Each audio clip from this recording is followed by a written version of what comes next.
Welcome, everyone. Thank you very much for making it from all around the world. We are really grateful for your participation for today's webinar. Today's webinar is titled Sustainable Slum Regeneration, Land Value Capture and Inclusionary Housing. So today we will have presentations. We will have 3 presentations, and then we would like to open the floor up for a panel discussion. First presentation will be by Professor Nico Calavita, Planning Professor and Emeritus from San Diego State University in the United States of America.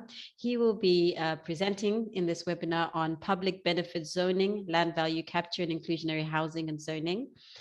After him, we have Dr. Tilo, who is a reader of architecture at the University of Salford in Manchester in the United Kingdom. She will be presenting on principles and criteria of sustainable slums regeneration. And then we have our third presentation by Dr. Bernard Nzau, who's a land economist from Nairobi, Kenya. And he will be presenting a proposed model for slums regeneration in Nairobi. And I will be chairing the session. Before we start the presentations, we would like to introduce you to Hope for Slums, Kibera 2030, which is the digital platform which explains a lot of the content which you will hear today.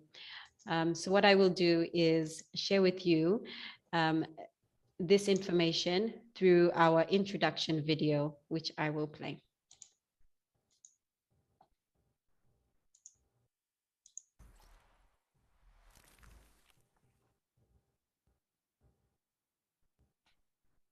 Welcome to Hope for Slums, Kibera 2030. Hope for Slums is a digital platform exploring better living for slums using the case of Kibera slum in Nairobi, Kenya. This platform uses informative videos to explain key principles such as land value capture and inclusionary housing. We recognize that we cannot resolve all the issues in slums, and this is not the goal of Hope for Slums. Instead, Hope for Slums introduces you to a unique methodology for improving the slums applied in Kibera. Kibera is the largest slum in Nairobi. Some regeneration has already been taking place, but are you able to increase the volume a bit? To the residents. Chico, the volume is not, there's no volume. In order to produce Apologies. housing for those who are currently in inadequate, substandard conditions. Our calculations show that this is indeed possible because we used real costs and came up with all the correct figures. With our methodology, we demonstrated that by using real costs, it is financially viable to regenerate the slums by keeping the residents in place, creating public spaces, and relocating all the informal activities and economics which are vital to the social capital of the neighborhood. We invite you to explore Hope for Slums digital platform.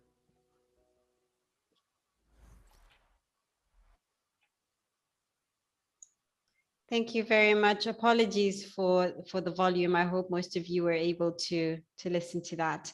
That video, the introduction video, you can find it on our digital platform. If you just type in www.hopeforslums.com, and on the first page, you'll be able to listen to that, hopefully.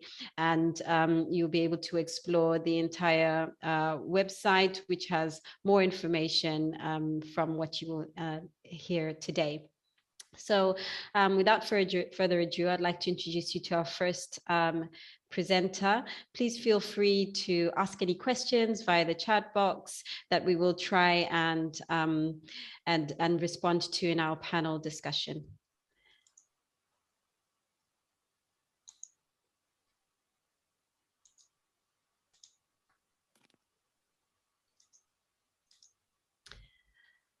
So I will leave the floor for Professor Nico Calavita to present to us all today. Nico, if you're happy to. Yes. Good morning, everybody. At least it's good morning for me here in California. Very happy to talk about how to generate affordable housing and community facilities with an approach called inclusionary housing through land value recapture. As you can see from the title, there are various names for these approaches, land value capture or land value recapture, public benefit zoning, planning for community benefits, depending on the context and where in the world this approach is utilized. And also inclusionary housing sometimes comes under the name of inclusionary zoning. Chico, I guess you need to advance the slide for me. Okay, so I worked on inclusionary housing for at least I would say 30 years, and about 10 years ago, I published with a co-author a book called "Inclusionary Housing: An International Perspective, Affordable Housing, Social Inclusion, and Land Value Recapture," with a colleague, Alan Malek. The book looked at several countries in Europe, the United States, Canada, but also other countries in the world, including South Africa, Australia, New Zealand, Malaysia, Israel, India, and Colombia. What I will do is very succinctly, in about 8 or 9 minutes, talk first about land value recapture and then inclusionary housing. Next slide, please.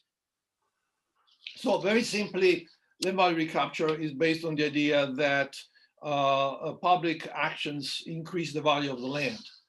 And that increases in land value should be captured, at least in part, by the public for community benefits. I should mention that government actions include the building of infrastructure and public facilities, is for example, mass transit and mass transit stations.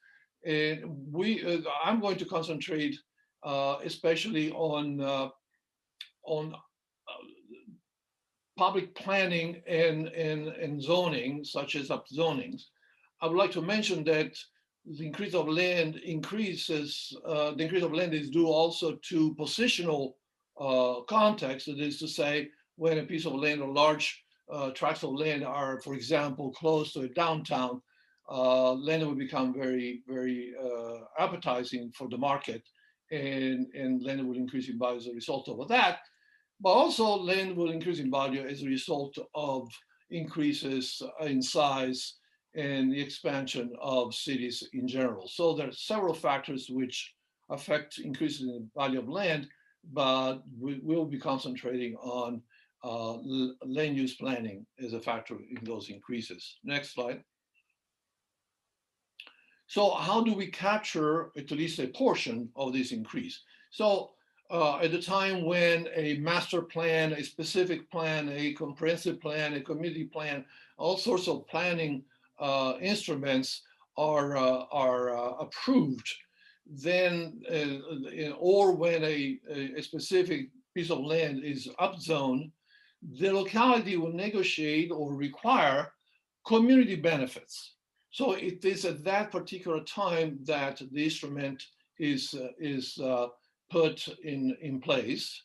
And it is at that time that land values are captured, at least in part, for community benefits. Next slide. And so what kind of possible community benefits exist? Well, the ones in most parts of the world, the first on the list is affordable workforce housing. And that it is implemented with inclusionary mechanism. But also there are other kinds of benefits that can be obtained through land value recapture, such as, for example, enhanced open space and streetscapes. And the city of Santa Monica in California had several other benefits which were obtained as a result of inclusionary housing. But again, the benefits can vary tremendously in various parts of the world.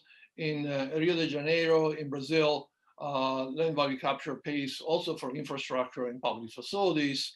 In the US, instead, infrastructure and public facilities are paid through development impact fees.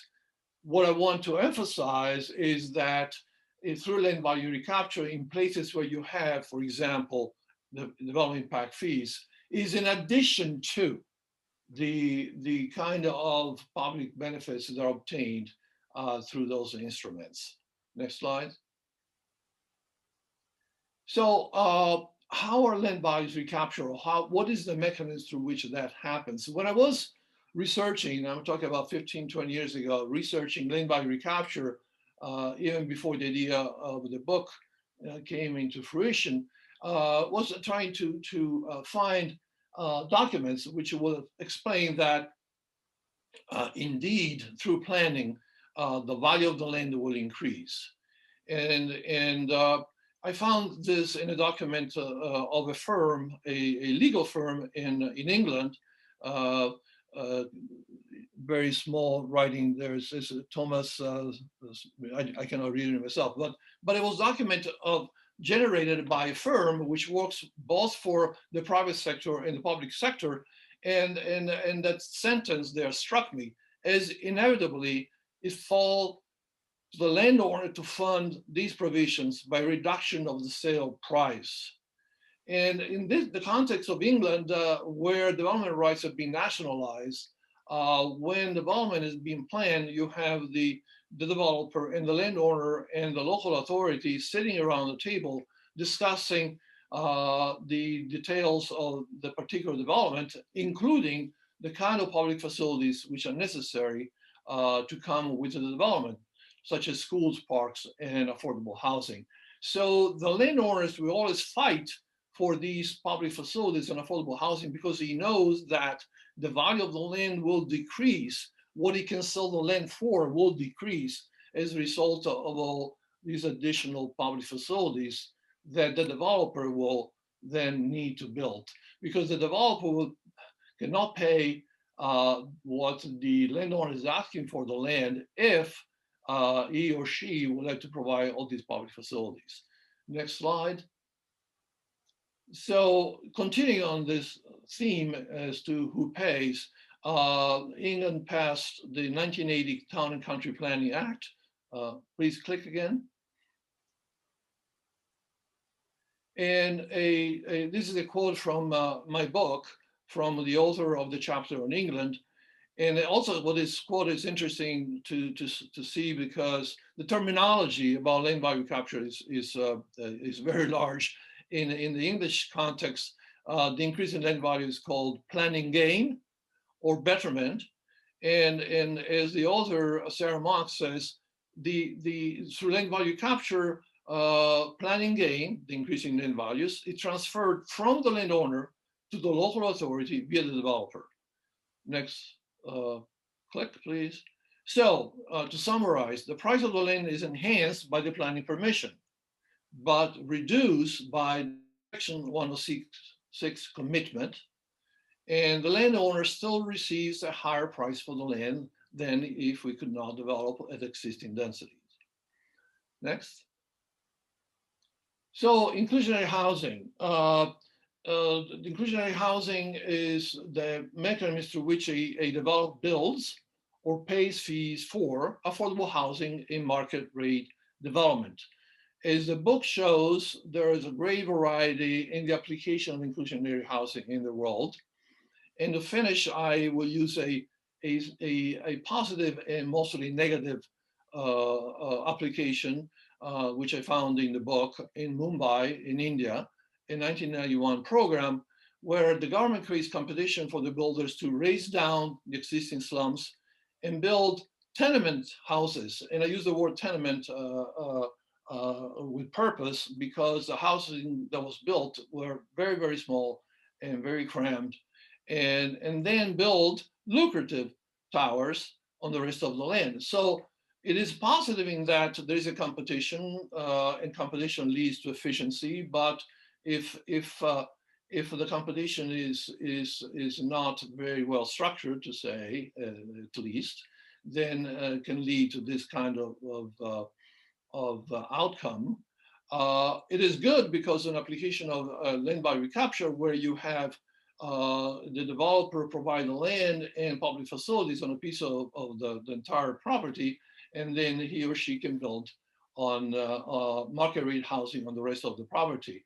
And that is something that is utilized in many other countries as well. As Claudia, as Dr. Trillo knows very well, in Italy, there's an approach called perequazione, which proposes exactly that. But the worst aspect of this particular application is that the kind of housing that was built eliminated completely the kind of spaces that you find in slums, which are the spaces where people interact socially, where social networks are very easy to exercise, where commercial enterprises, informal and formal, thrive. So there is to be a very careful planning and urban design that needs to take place when Islam might be raised for new development. And I think an important aspect to make that happen is very important to have a very strong participation on the existing residents.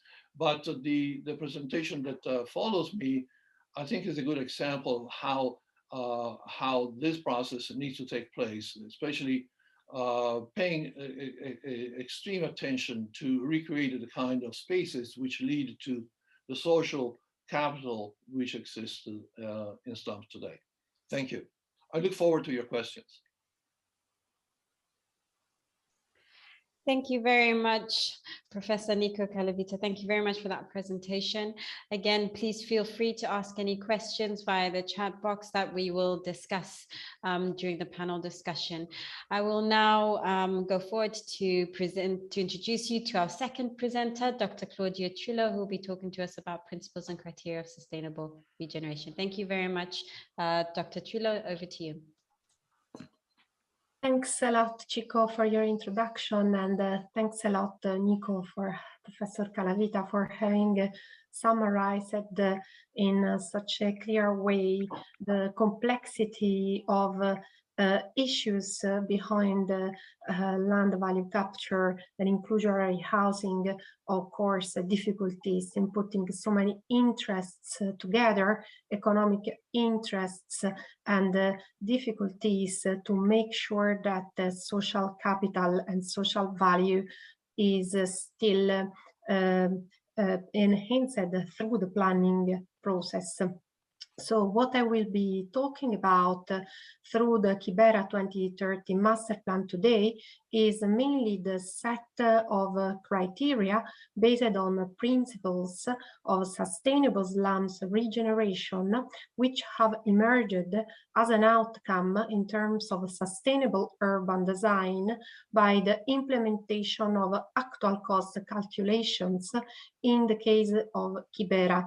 In other words, what we will be seeing on the slides in terms of drawings and 3D visualizations are in fact a sort of experiment of what can be done by playing with numbers which are not fictitious numbers, but the numbers that Bernard, Dr. Zhao, will explain after my presentation. So social inclusive urban fabric has been achieved by putting into the practice criteria such as non-displacement of residents and city users, including small retails, but also pop-up shops, temporary activities which take place in the vibrant and lively streets of Kibera. Physical integration as enabler of social integration has been achieved by creating building blocks which allows for interconnections across people.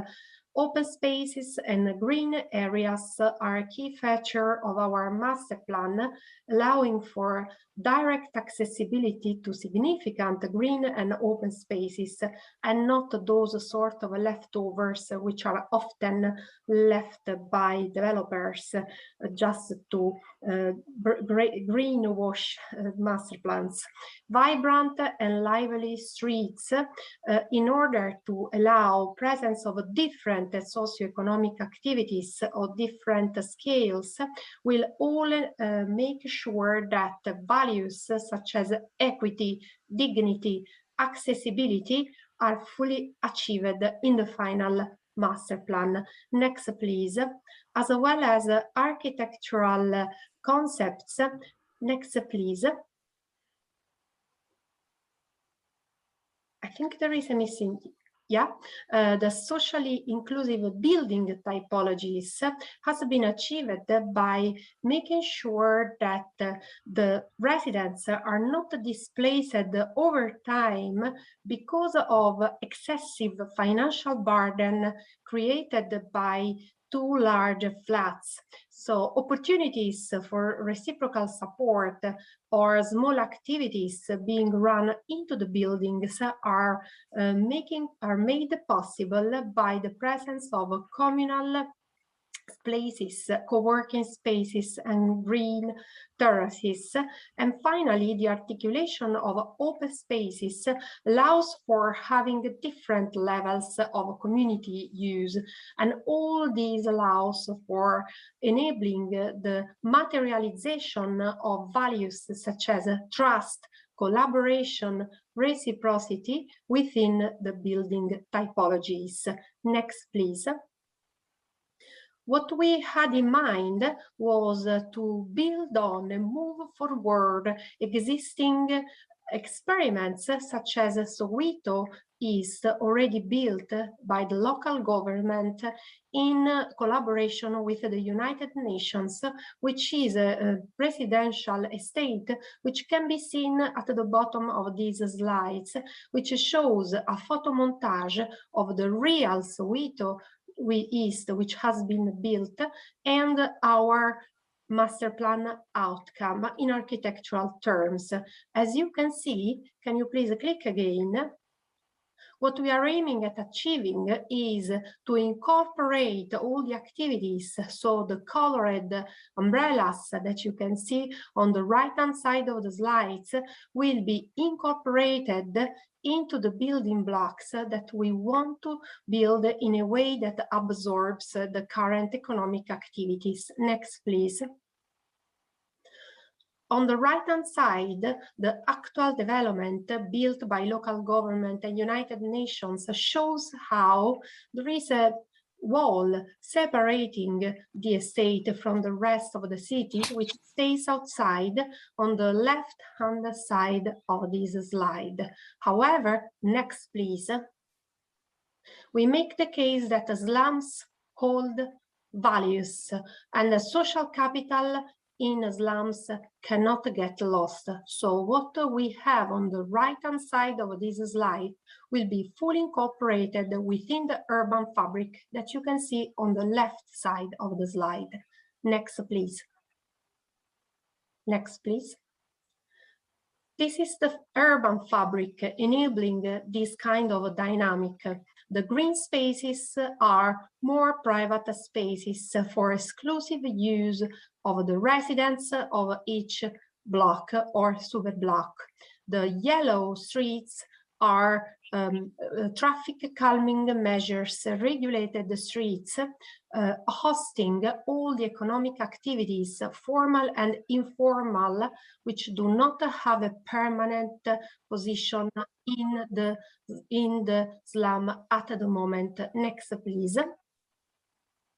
So the yellow streets are visualized through this 3D representation, showing how all the actual pop-up shops and temporary activities which have been taken by Google Earth images are now incorporated in the yellow streets. Next, please. The green areas are the inner courtyard, enabling the children and old people and residents from the building block to enjoy fresh air and open space and sun green, which has proved to be so important, particularly during the COVID pandemic. Next, please. Car accessibility is still allowed in all the other streets, which still allow for commercial activities into the ground floors and some limited parking areas on the street. Next, please. The building typology is shown in these slides. Next, please, and click, please, and the other, please. On the right-hand side, you can see the different floors of these building typologies, which creates a type of social interaction completely different from the one of the Soweto East current estate, which has, as you can notice in the red square, not only gates, but also security, stopping people from freely entering. Our typology instead is porous and allows for permeability and for social integration. Next, please. Here you can see the different types of floors in our building typologies, from the ground floor to the top floor. The two intermediate type of floors allows for creating a different type of interactions, which is also allowed inside the buildings and not just outside the buildings. Next, please. Next. So 3, 5 people apartments, flats are available, plus 3 people flats are available in each residential floor. So as I said, this by keeping very small size of flats on purpose to avoid that bills for electricity, for water, and so on, maintenance of the flats can in the long term basically lead to the displacement of the residents. Next, please. Next. So the communal spaces in the intermediate floor of the building allows for running activities such as co-working or also child mining as a form of reciprocity or small commercial activities. Next, please. Next. The communal garden adds more green spaces and social spaces to the building block. Next, please. Next. And the shops in the ground floor allows for being split into smaller shops, enabling different sides of economic activities. You may notice that there is a bathroom in one of the two shops, which is accessible by both. This is because the local habit is for some shop retailers to sleep during the week in their shops, and this allows for dignity of living conditions of those running small retails in terms of being able to have dedicated bathroom for the shops for each floor. Next, please. And this will be a phased up development, thus allowing for having very limited temporary accommodation for local residents by the time they can access again their new houses exactly where they were, and also will allow for giving the opportunity to more local developers and not large corporations to intervene into the real estate market. So the presentation which follows will go into the details and into the calculations which prove how this model is financially viable and based on real costs. Thanks a lot for your attention, and I would like to leave the floor to my colleague Bernard. Ciao. Thank you. Thank you very much, Dr. Chule. Thank you very much for that presentation. And as Dr. Chule said, we will now move forward to our final presentation by Dr. Bernard Zhao, who will be talking on a proposed model for slums regeneration in Nairobi. Thank you, Dr. Bernard. Are you ready for that? Thank you, Dr. Chico, for that kind introduction. You can go to the next slide. I wanted to introduce the housing problem in the city. As we all know that there is a big housing deficit, and slum upgrading has completely failed, or it has not really achieved the target that the government has set. And affordable housing is part of the Big Four agenda, which is currently part of the government priority. The next agenda, next slide, sorry. And part of the reason why our models, which we have used before, have failed is because they mostly rely on public funding. And as we know that because of financial constraint, allocation to affordable housing has been going down. And what we are seeing in our city is a lot of inequity which is being perpetrated, as can be seen in this portrait here, where the poor are completely secluded in the city. Next. And the challenges which have made slum upgrading to be unsustainable in the city, as I have said first, is because of inadequate funds. But most importantly, there is lack of suitable service land in good and accessible locations. Of course, there is very high urban land prices.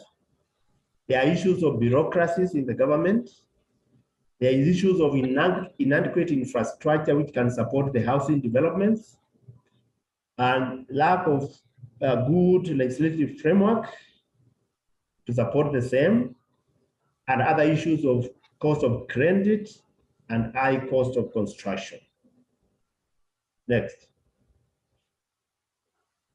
So we are talking about a proposed model which can be used to regenerate slums in the city. And a systematic review of the current laws that we have in the country shows that this can be implemented within the existing legal framework. And we are hypothesizing that slums could best be generated through conversion of public land, where most of the slums sit, to private land through alienation to private developers who include the slumlords themselves. And then the land would be planned and allocated to the structure owners plus private developers. And this allocation itself will enhance the value because already we have converted it from public to private land. And then again, this value enhancement will need to be harnessed for public good. And this is where the land value capture will come in. And we are proposing that this land value capture can be undertaken through the inclusionary housing policy, as has been explained by Professor Calavita. Next. This shows the area where we developed the model. This is Kibera. And as Claudia has explained, Kibera has been divided into different zones and villages. And we concentrated on Soweto East, which during the previous and the ongoing project by the ministry and UN Habitat, that area has been divided into 4 zones. Area A, which has already been done and developed into what is called Soweto East. And then there is area B, C, and D, which are still not yet done. And our model was developed for area C and D. Next. And Claudia has shown the master plan, but I wanted to explain at this point the process that we undertook in order to develop this. First, we had to estimate or to develop or to determine the needs of housing. So we did a needs assessment, and we determined that within that particular area, zone C and D, there is a need for 1,404 housing units. And then then the next step was the preparation of the master plan, as explained by Claudia. Next. Then the third step is to determine the number of affordable housing which will be required per each land parcel which is allocated to a developer.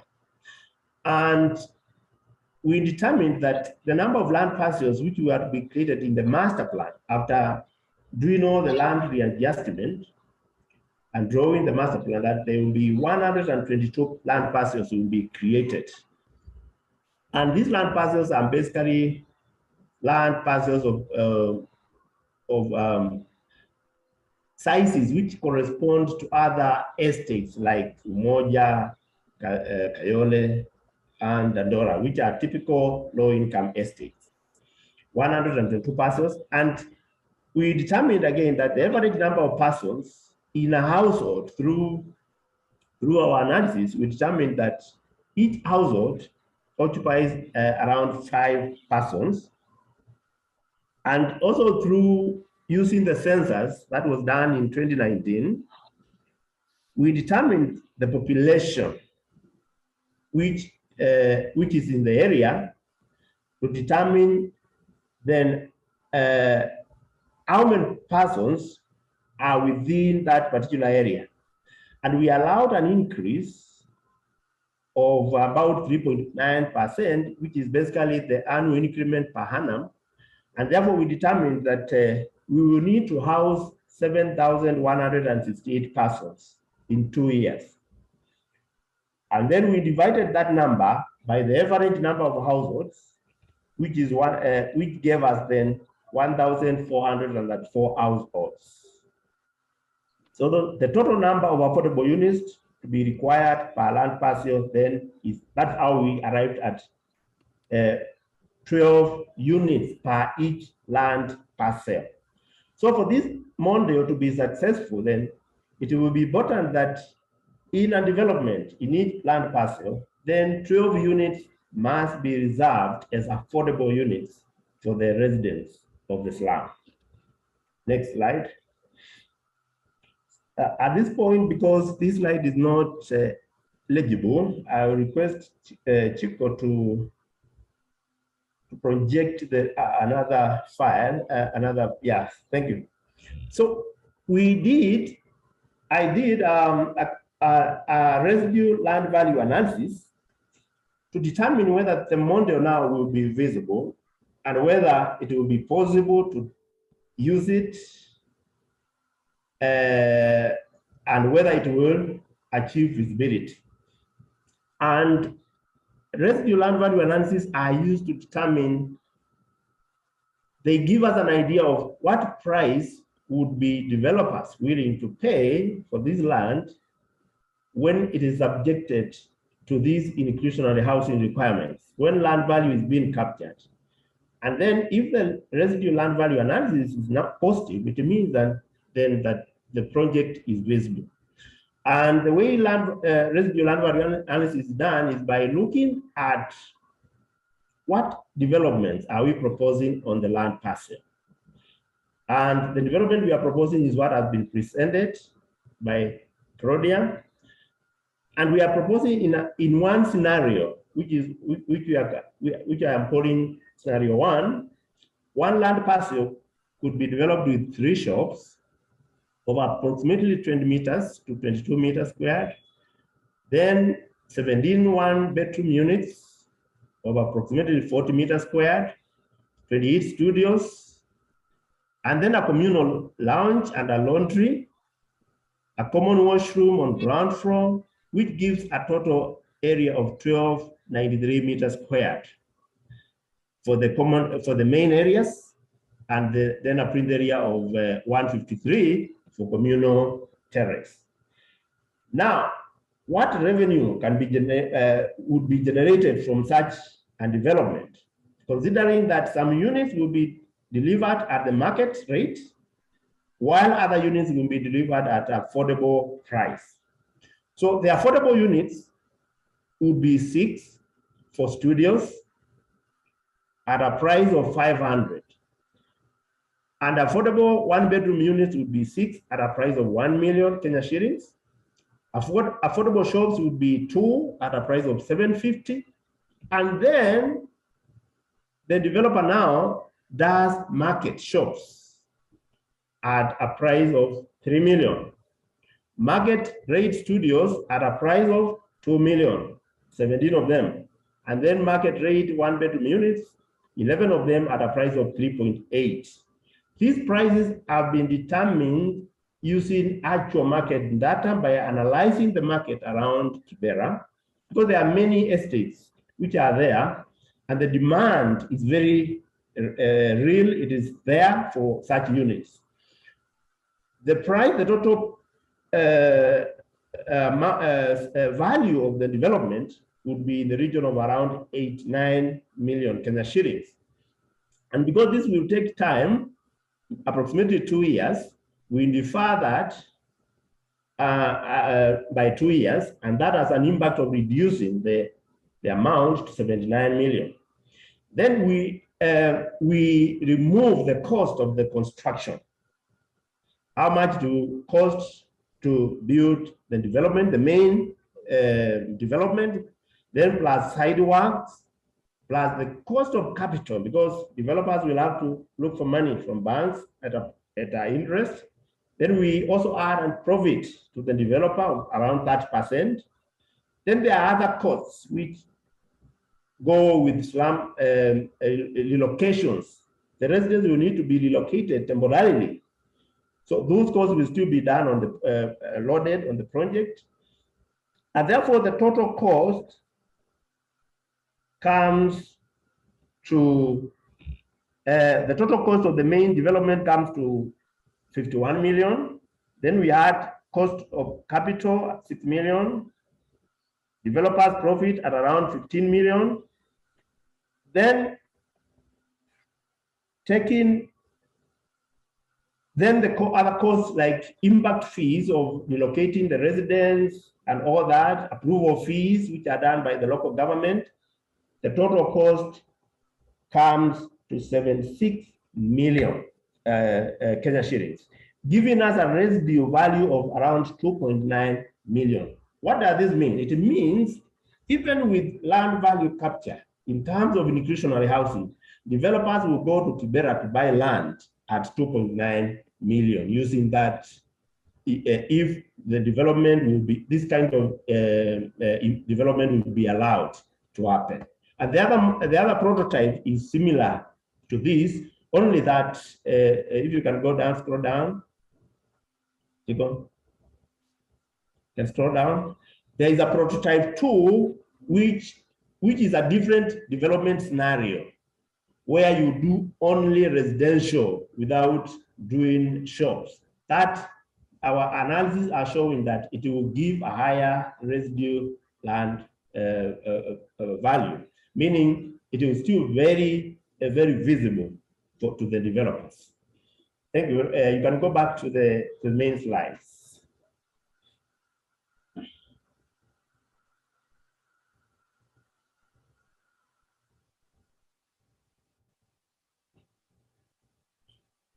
So this is a summary of what I have presented using prototype 1, which is a mixed use, residential with commercial units on with some commercial units on ground floor.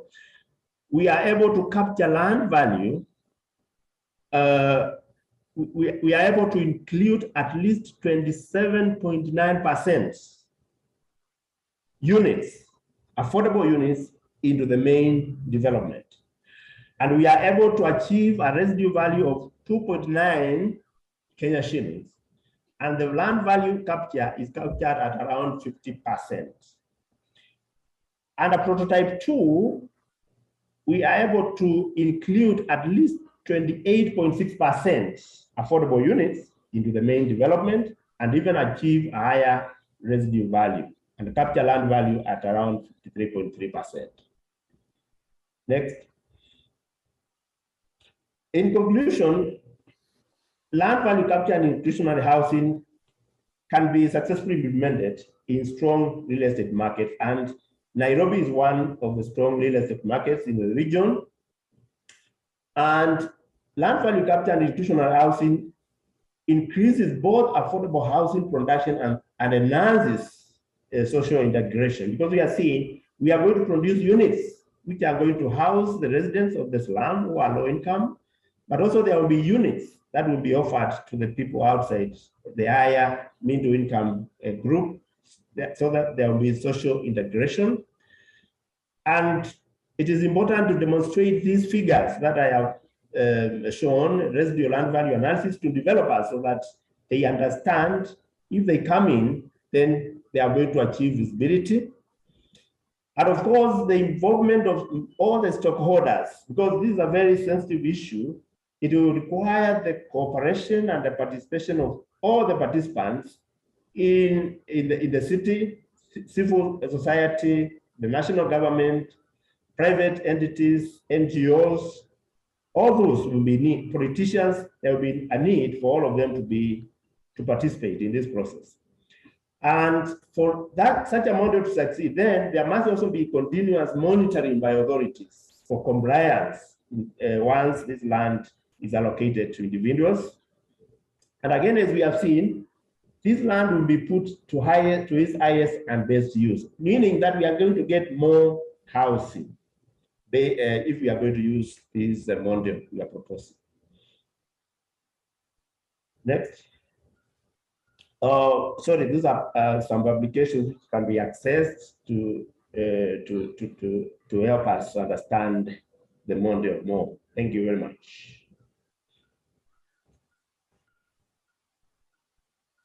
Thank you very much for those presentations. Thank you very much, Professor Nico Calavita, Dr. Trillo, and Dr. Bernard Zhao. Thank you for those presentations. So we're now going to open up for a panel discussion.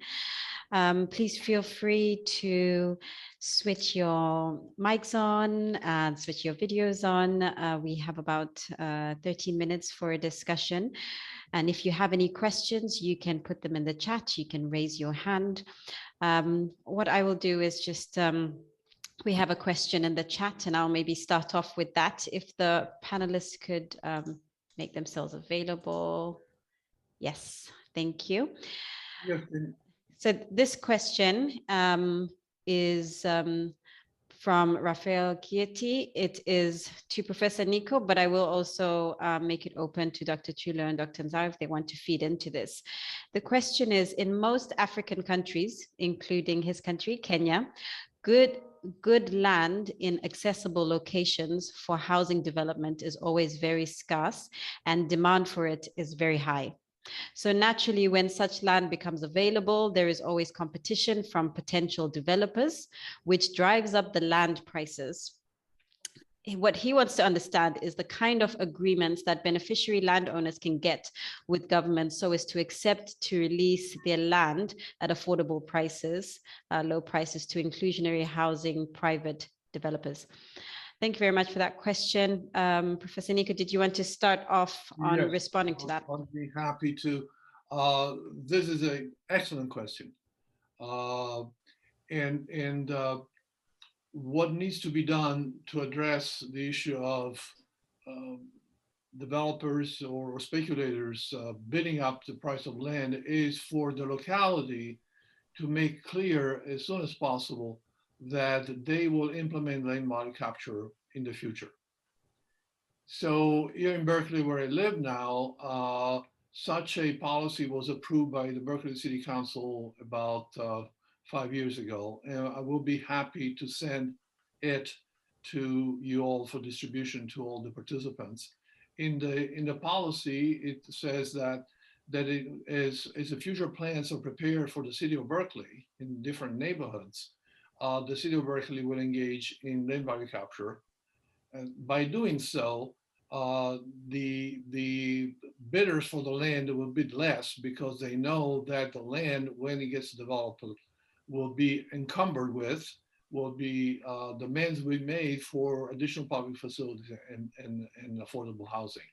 So I don't know of other cities which have done that. It happens in Berkeley because they push for that, because I'm very aware of the problem of of land prices going up as a result of scarcity of land in particular neighborhood.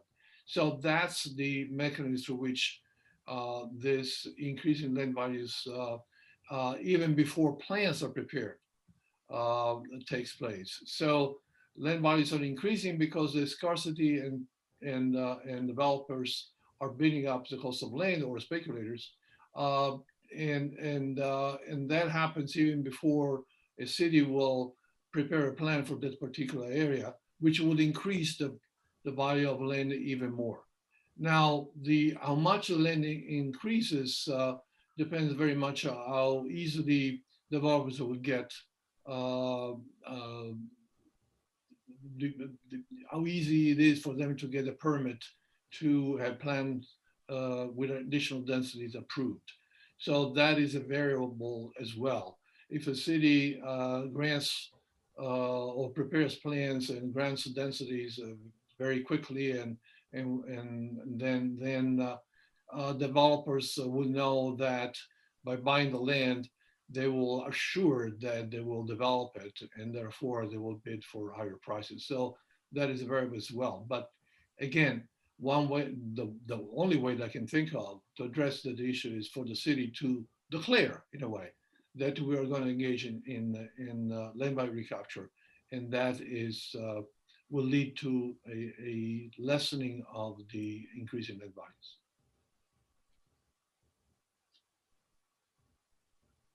Anybody else on the panel?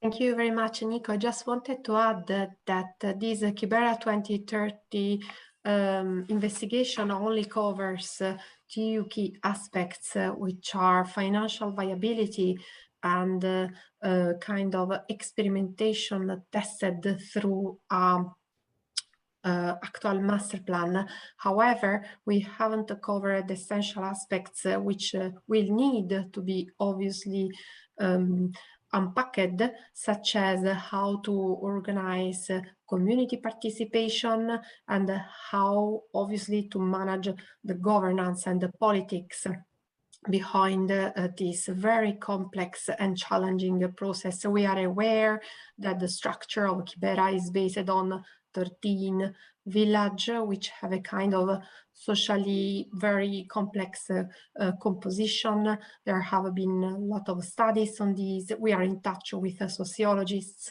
who studied these aspects. And not last but not least, I believe that the issue of the ownership of the land is also very specific, but maybe Bernard wants to expand on this, and who owns the land in Kibera, and how this can impact on the economic dynamic of the land values after the planning decisions are made.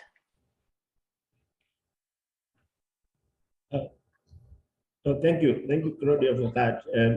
The land in Kibera is owned by the government, and therefore that's why we are saying it's public land, but there are informal owners of the land who have developed structures there.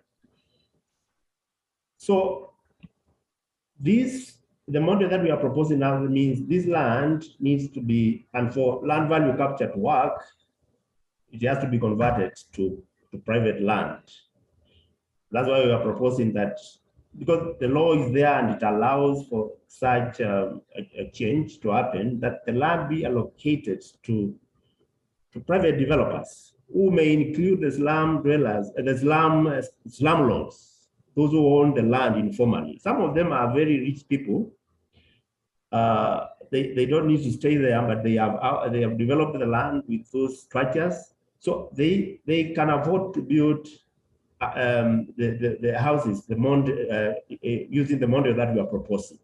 So the land be first converted from public to private land and allocated to developers, and then through planning, land value is enhanced, and then the model will work. Thank you. Thank you very much for that. We also have a hand up by Dr. Kwasi. Giao, do you want to unmute and feel free to ask your question? Thank you very much, Madam Chair. I think we have witnessed very insightful, presentations here, and I'm very much impressed. But two quick maybe questions or two observations, because I'm very much aware of this particular project, and we have talked about the land question, so I wouldn't want to go there.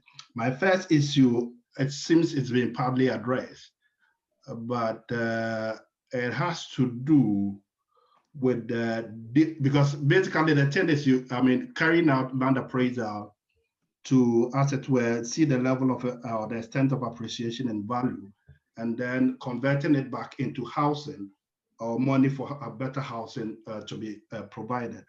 But across Africa, one of the things that we have witnessed is that different people have different tastes, different varieties of property that they want. How is your model going to take account of that? That's the first thing. The second thing, and I believe Professor would have some time to address that. The whole idea is to sort of achieve, if you like, affordable housing.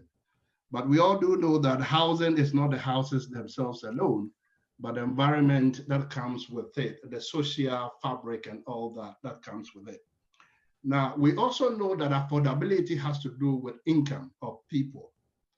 Now, the houses that you're going to provide for people, housing is a long-term investment. It transcends up, goes up to about 60 years.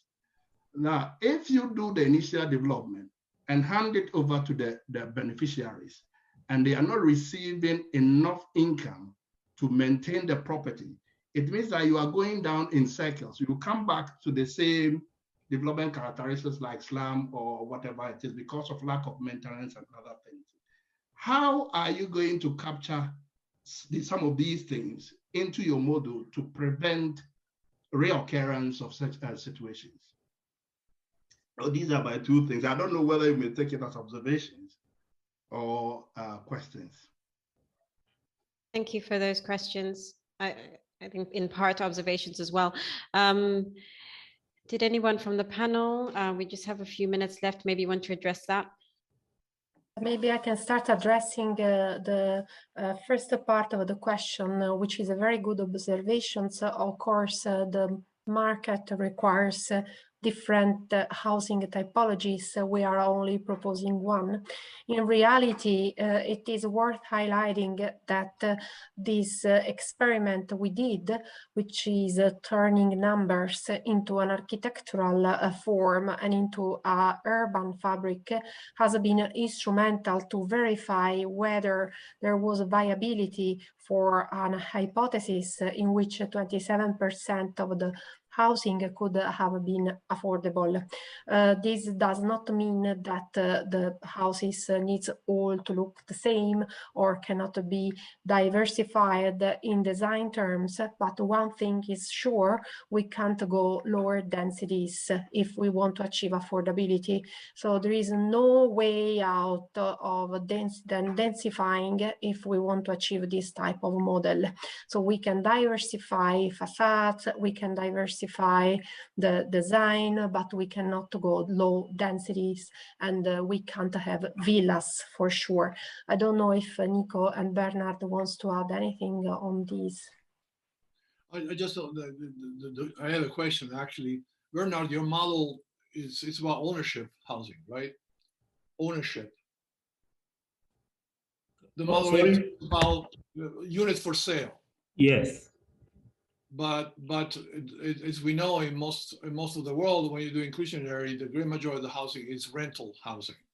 Yeah. And the housing is usually built by affordable housing developers. So my question is I assume that in Kibera, the units are owned, so to speak, by the people who live in them, and then you want to recreate the same kind of model of ownership.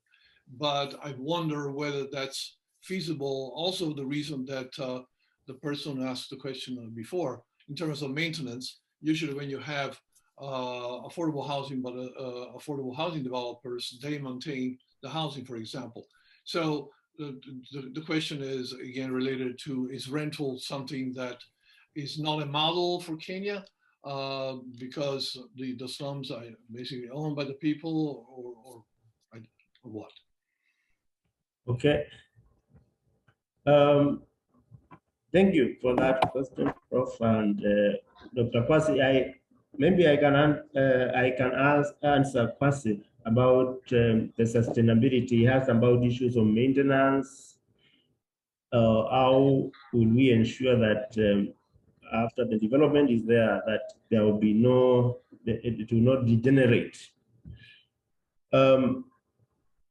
Right, but before we developed this model, we did a lot of studies, and some of them in California, US, and we learned from two cities how to maintain sustainability in terms of projects. And one of the issues that I have recommended is that there should be a committee which must include the government, ministry responsible. There will be the residents and the developers.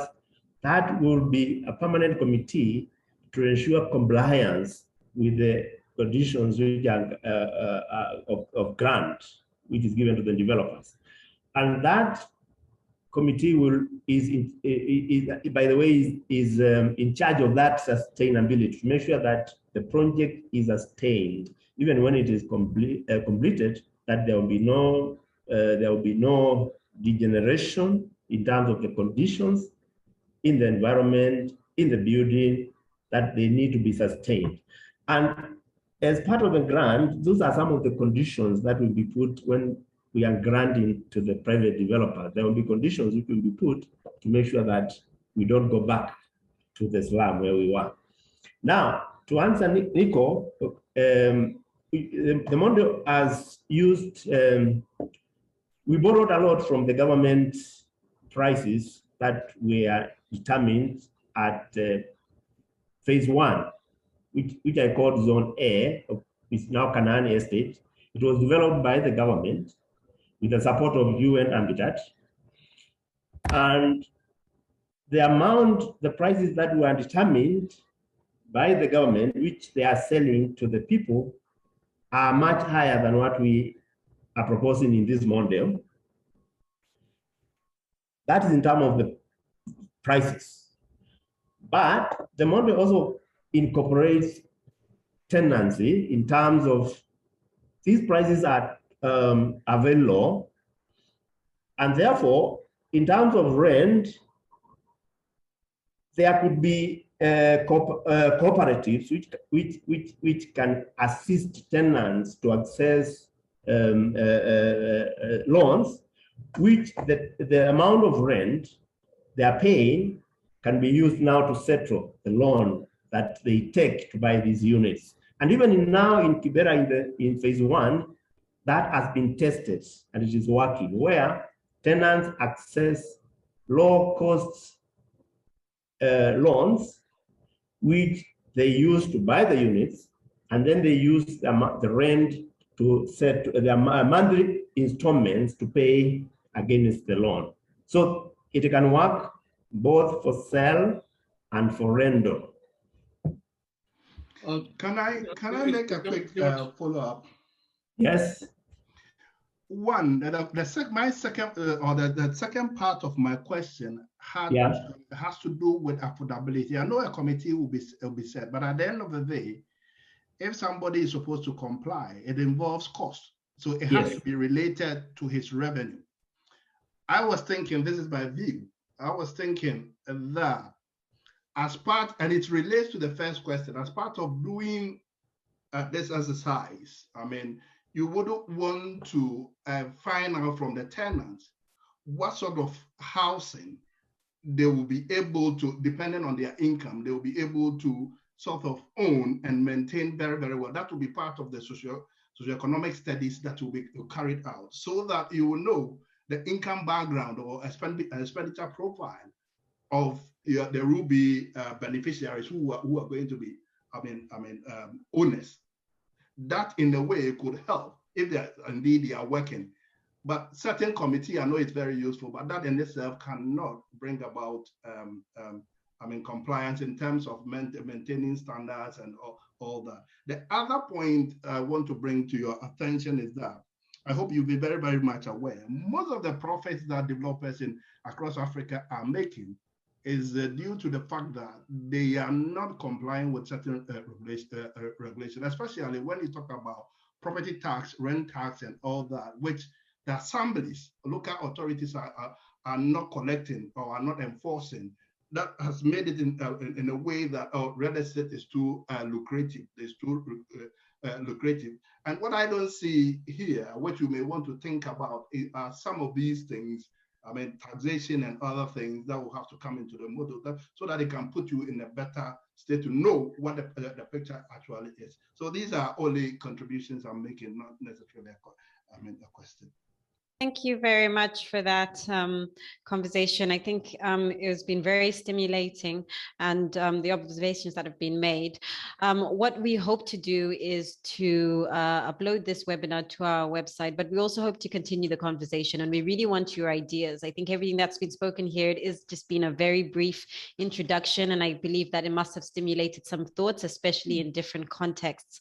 And we would like your ideas. We have a section on our digital platform, www.hopeforslums.com. Please feel free to put in your thoughts and your comments. We would also welcome any collaborations with regards to this methodology that we have proposed here. We would very much like to hear from you. Once again, thank you very much for the presenters, Professor Calavita, Dr. Chulo, Dr. Nzau, and thank you very much for all the participants from all over the world. We're really grateful for taking the time out to listen to us today. And like I said, please feel free to get in touch. And Thank you. Excuse me. Please. All right, Yes. thank you. Bye-bye. See you. Say just one comment. Apologies. Sorry. Yeah, please feel free to leave. Rose, is it Rose who's speaking? Yes. I just wanted to say something about the presentation. I'm aware that time is up, but I want to commend the presenters for a job very well done. The presentations are quite informative. I am from University of Nairobi, based here in Nairobi, and I'm familiar with this the area Kibera, and I just wanted to find out if you were able to assess the incomes of people, and then also whether the model, because from the presentation I didn't quite see how it captures residents' livelihoods, because in Kibera, earlier initiatives to improve housing have not been very successful, partly because of the issue of the incomes of the people. We had a phase of slum upgrading, which saw some of the residents rent out the houses, the improved, the upgraded houses, rent out, just because of the maybe lack of livelihoods. So maybe for that a change, a difference, and for this model to be more successful. Thank you very much for your question. It would be prudent to incorporate that aspect of livelihoods so that there is sustainability. Yeah, thank you. Thank you very much the other thing, for your question. Sorry, Rose, just because of time, maybe what we can do is, I think we don't want to cut your question short. Maybe what we can do is to try and capture that somehow and respond to you via email. We can definitely do that. Maybe Dr. Bernard Zhao, if you'd like to get in touch with Rose so that we can try and respond to that question and comments. Sure. Sure, Great. Yeah, we'd Yes. like to just let everybody leave. We know that we said up until 5, so we're running about 9 minutes late. So we just want to keep to time. So thank you very much again. And sorry to cut your questions short, Rose, but we will certainly respond to you. Thank you very much all for making it. So I think I'm going to stop the webinar now.